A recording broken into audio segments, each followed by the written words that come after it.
मौलाना साहब जो YouTube channel ज़रूर subscribe कंदा। सही मस्जिद में सुम्हण कीअं आहे, काफ़ी माण्हू मस्जिद में सुम्हंदा आहिनि। सही मस्जिद में सुम्हण बिल्कुलु मकरूह अमल आहे। तमामु साथी परहेज़ कनि। हाणे ॾिसो केतिरनि खे असां हिते भला मस्जिद में जेके बि सुम्हनि था न, हाणे केतिरनि खे असां नालो वठी करे ॿुधायूं साईं मस्जिद में न सुम्हूं।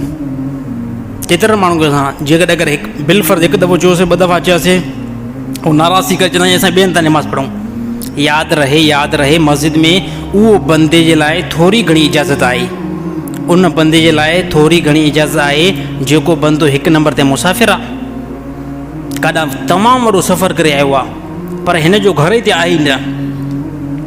हिकु नंबर ते घर न आहे, ॿिए नंबर ते को रिश्तेदार आहे ई न, को दोस्त बि नथो मिले। त अहिड़ो बंदो जेकॾहिं अगरि मस्जिद में आयो नमाज़ पढ़ी करे ऐं चवंदो मां इंतिहाई थकियल आहियां, जेकॾहिं अगरि उहो एहतियात सां सुम्ही पियो, हेॾां का शइ विछाए करे यार मथां इंसान आहे, इतलाम न पइजी वञे, मस्जिद न ख़राबु थिए, एहतियात सां जेकॾहिं सुम्हे थो, इन बंदे जे लाइ गुंजाइश आहे। ॿिए नंबर ते उहो बंदो जंहिंजो घर इंतिहाई परे आहे ऐं मस्जिद में दीन जो कमु थो करे, मसलन तौरु वाइज़ नसीहत थो करे थो ऐं घर इंतिहाई परे आहे, त उहो बि पंहिंजे एहतियात सां। बाक़ी जेके बि जमायती अचनि था, उनजा घर जेको क़रीब आहिनि, कंहिं क़िस्म जी का मुनासिब ॻाल्हि आहे ई न सुम्हियो वञे मस्जिद में। मस्जिद यादि रहे, मस्जिद जेकी आहे न, उहा अनल मसाजिद लिल्लाहि फला तदउ मां अल्लाह अहद आहे।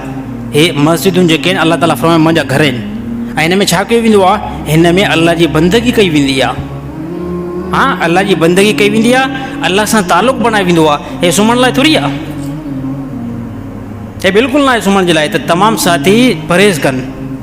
असां अॻ में बि हिकु ॿ दफ़ो ॿुधायो आहे, पर साथी जो आहे नाराज़ न साईं, सिर्फ़ु तव्हां असांखे झलियो था, ॿिए कंहिंखे झलियो रहिया था। मां तमामु साथियुनि खे ॿुधाइणु चाहियां थो, सिर्फ़ु हे असां वरी मस्जिद न जिते जंहिं जॻह ते हुजनि न, त परहेज़ कयो। अलाह ताला हिकिड़ा घर ॾिना आहिनि, ॾिसो सहूलियत में अलाह ताला दुकान ॾिना आहिनि, वञी करे दुकाननि ते बंदो वेहे, हिते नमाज़ पढ़ी, ज़िकिर करे।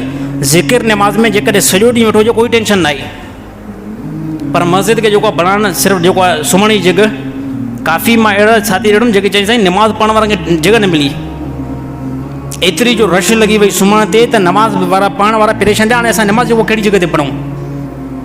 त मस्जिद सुम्हण जी जॻह न आहे। मस्जिद जेकी आहे उहो इबादत जी कई आहे। तमामु साथी परहेज़ करण जी कोशिशि कनि, त इनशा कहिड़ा कहिड़ा साथी कंदा त मथे कनि। साईं तव्हां सभु ॿार आहियो, मां तव्हांखे जेको आहे इशू नथो बणायां, तव्हां अलहमदुलिल्लाह सभु जेको ॿार आहियो, पर छा आहे त इंसान कॾहिं कॾहिं पंहिंजे महल जी मस्जिद बि थी वेंदी आहे, त उनखां जेको परहेज़ करणु खपे। छाजे करे असां पाण मुस्लमान न, असां इहा हिमत कयूं, असां पाबंदी कयूं। ॿियो को गैर मुस्लिम अची करे इहा असांखे वाइज़ो नसीहत न कंदो, इहा असांखे पाण खे जेको कोशिशि करणी पवंदी।